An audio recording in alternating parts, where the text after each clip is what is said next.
Hi, Dr. P here, and I'm going to talk a little bit about the nature of games. Now, a game is a bundle of artificial constraints.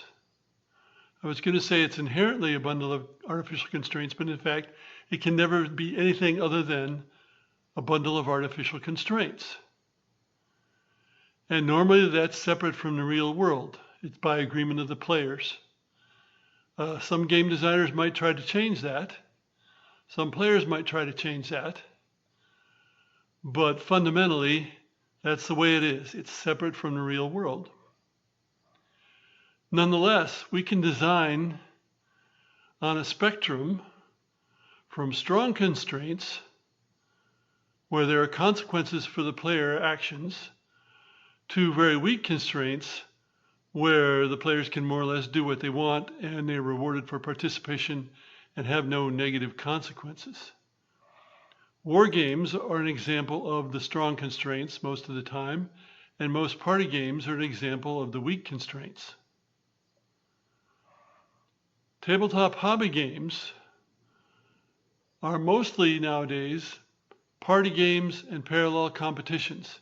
In a parallel competition, constraints are all or almost all from the game. That is, like a puzzle.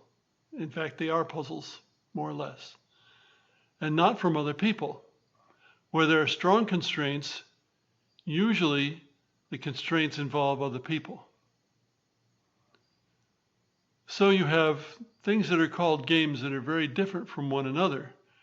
You have strong constraint games, you have parallel competitions, which are a form of puzzle.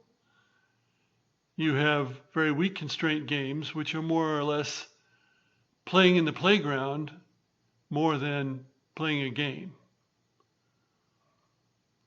That's one of the reasons why we have so much trouble talking about games, because people mean so different things when they say game. Of course, some people go farther and they say that any play activity is a game. And I always say that's nonsense, because then the word game doesn't need to exist. You can just say play. I like the word game to mean something more specific.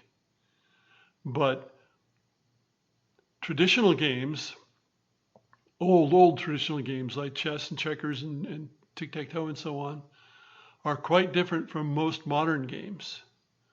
Although some of those were puzzles because they were perfect information games. But of course, some of the puzzles were so complicated that humans couldn't solve them. Checkers, more or less, chess and Go. So there's a lot involved in what a game is. I don't try to define games too much, but you have to understand what kind of game you're talking about before you can make much sense. Thanks for listening.